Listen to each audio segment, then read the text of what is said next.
Today, what we're going to talk about is how to repot crawling philodendrons or crawling aroids. There's a whole bunch of different species out there that crawl rather than climb, like a Philodendron billeti or even like a Monstera standeliana, or vining ones, which really, if you think about vining ones, they are sort of a dealer's choice as to whether you want them to vine or whether you want to give them a moss pole to climb.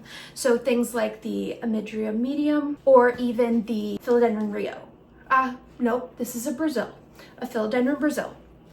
And then there's one other type aside from the crawling, climbing, and vining, and that is the self-heading type of aroid. So with the self-heading type of aroid, these ones are ones where they don't climb, they don't crawl.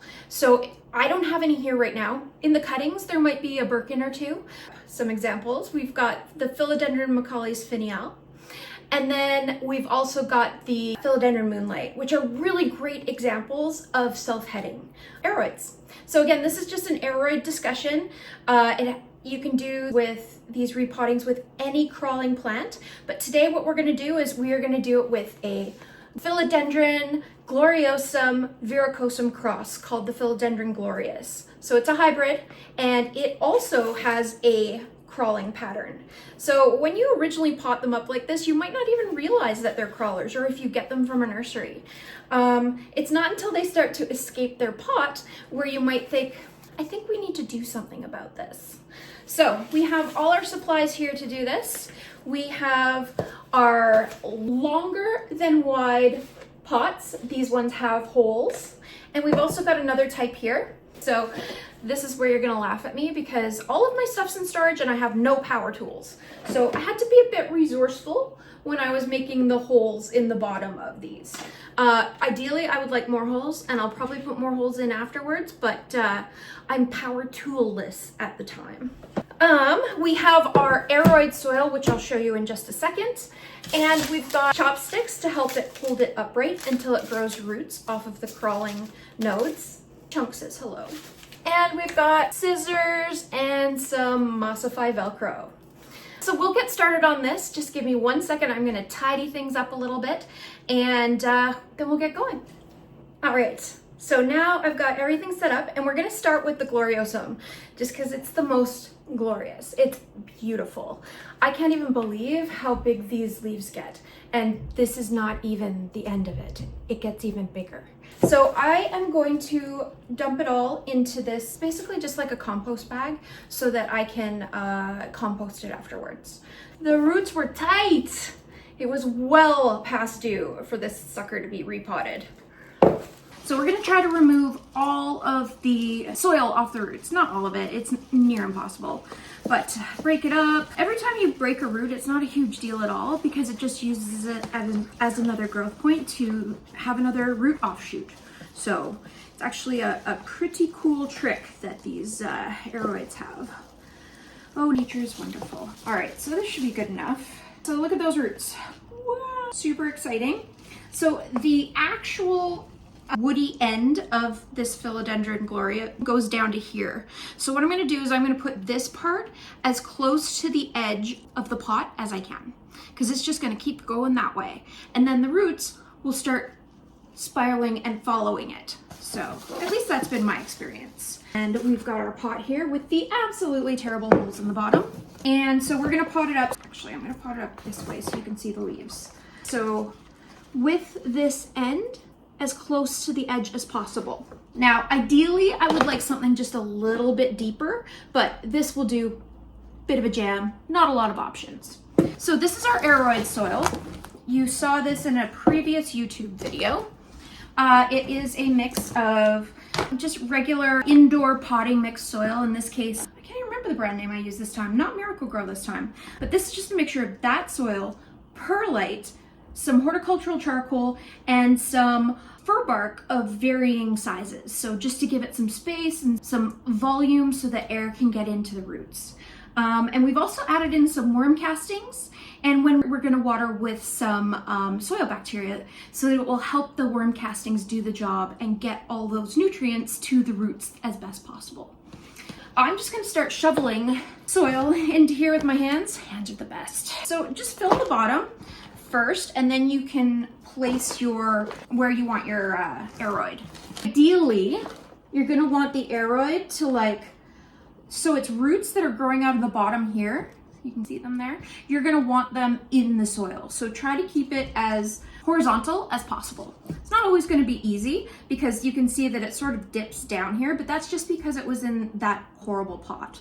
So this is a new growth on the end here. We're gonna try to keep it as much out of the soil as possible. We may need to dig a dent for it so that it'll grow and it won't rot when we water it. We are gonna have to dig a little dent for that new growth at the end. I suppose I could point it upwards, but maybe I will do that. I think I'm gonna just point it upwards a little bit, so then what's gonna happen is the light access is gonna force these leaves to grow upwards a little bit, which is ideal. So I'm just gonna point it up so that the new growth is facing up.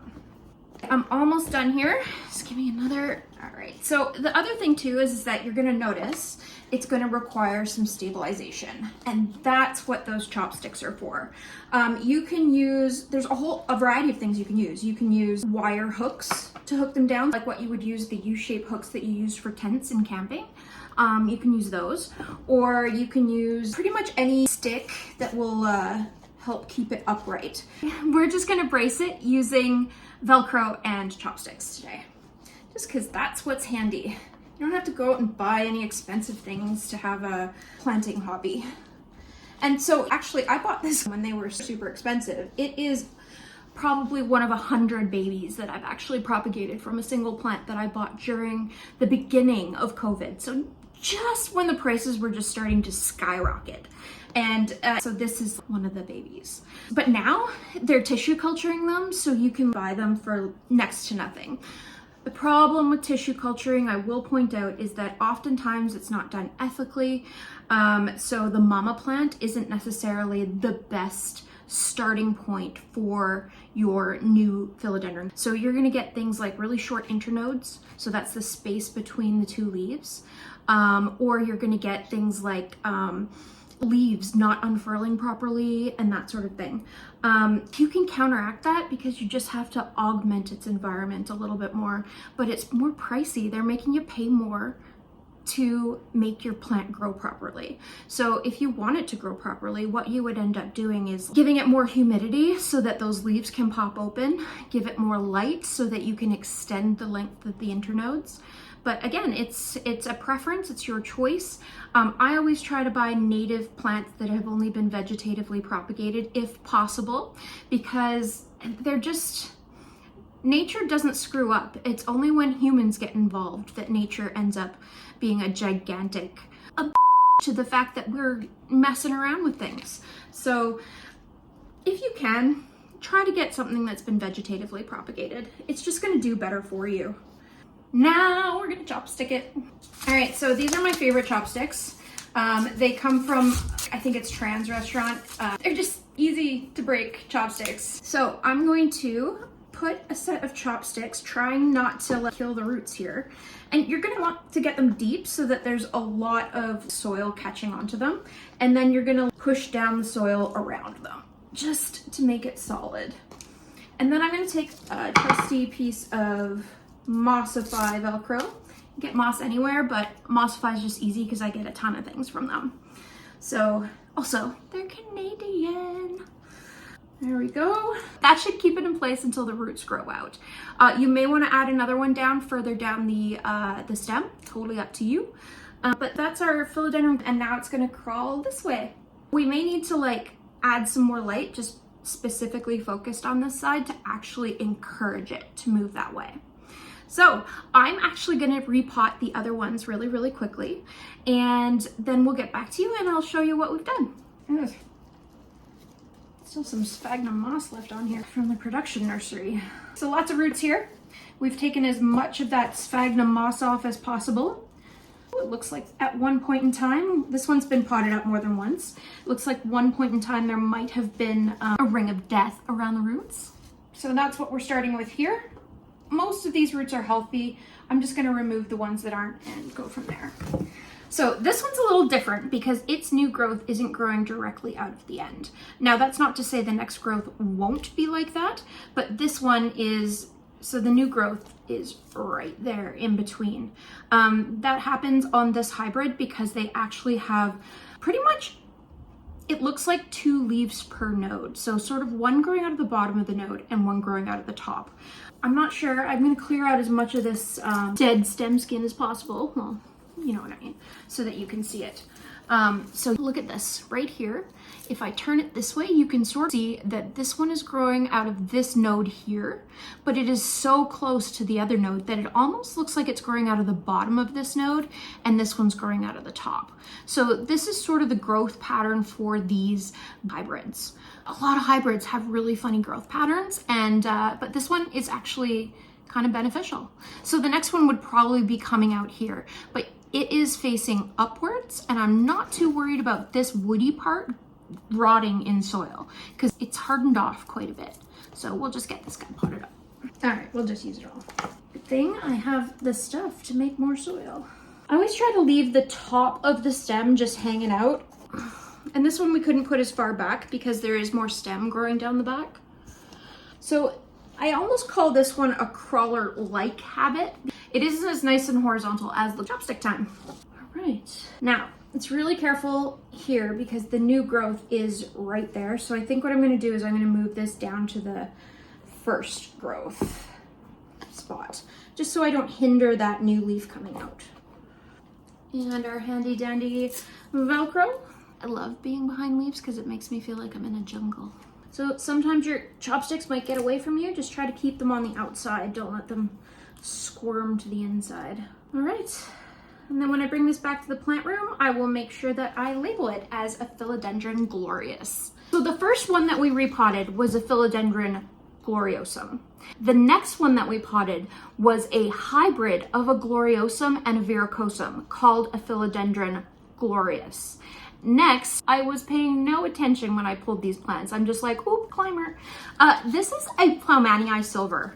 I was looking at it, there's no way this is a glorious. It's not doing well because it is root bound and there's 2 in 1 pot. So a Philodendron Plowmanii can be a climber or a crawler. In this case, we're gonna treat it like a crawler because look at the growth habit that it's already displaying. So this isn't actually 2, it's just one that's got a little offshoot here. So we're gonna cut it apart so that we have 2. This is so exciting. A Plowmanii that's not doing well that we're gonna fix. So this is a right disaster. I'm gonna cut right here, making sure that both spots have roots. So separating out the roots, such a mess. Plant number 1, Plowmanii. Plant number 2, Plowmanii. So this one's got a few less roots. We'll just keep an eye on it. I think it'll be fine. I'm just gonna take off as much of this old leaf material as possible because that's what could potentially cause rot. So now, normally I would wait until this hardens off. We'll just pretend that I'm doing that right now. It's gonna be on top anyway, so I'm not that worried about it. So these ones we're actually gonna use smaller pots. I found these at a local nursery, which was pretty cool. I was not expecting it.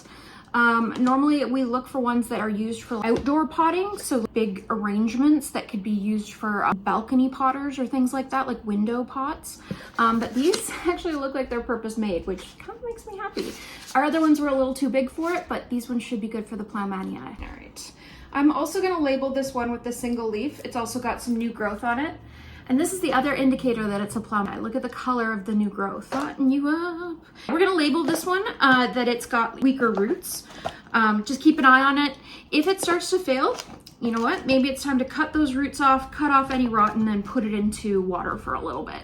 But I'd like to take advantage of the roots that we have there. Why bother wasting time putting it in water if we can actually, and growing those roots out from scratch if we can get it to work properly this way. And you're gonna have it just laying horizontally on the top, sort of packing it down, but not really. The bark is what'll give it its fluffiness, the soil fluffiness. So Plowmanias aren't always crawlers. Sometimes they're climbers. But this one in particular, yes, it has been tissue cultured, happens to have a crawling habit. So we're just gonna embrace it. Let it be who it wants to be. All right, so you can see that I left that cut part out of the soil just so that it won't be rotting, it won't be a problem. handy dandy chopsticks. This one definitely needs it because she's fallen over. So being careful about where that new growth is coming out. You just want to make sure you get this leaf in there and you're not impeding that new growth. I'll turn it the right way so that you can see it in just a second. All right, so there you go. We've got the new growth outside of the chopsticks, so it's not going to be impeding that new growth. All right, that's number 3. And last but not least is our other Plowmanii. We might have a little trouble keeping this on the top, but we'll give it a shot. And so this one's got new growth coming out the end. I'm not too worried about it. I'll show you what it looks like once I put the, ooh, it's got 2 growth spots, fun. This guy's kind of twisted on me. So we're just gonna try to straighten that out. There we go. So 2 growth points on this one here, and then one coming out the back here. It's tiny, you can barely see it, but my finger is right on top of it. All right, Sweet Lifers, so that's it. We are done. Last but not least, the only step we have to do is to water. And remember, you're gonna water, focus on where the roots are. So you're gonna wanna focus towards the stem, but try not to water on the stem directly. And then if you need to, you might need to add more soil. There we go. And don't forget your new growth. Keep your new growth uncovered. Follow for more plant talk, subscribe, comment, do whatever you have to do in order to show all of your friends how to repot crawlers.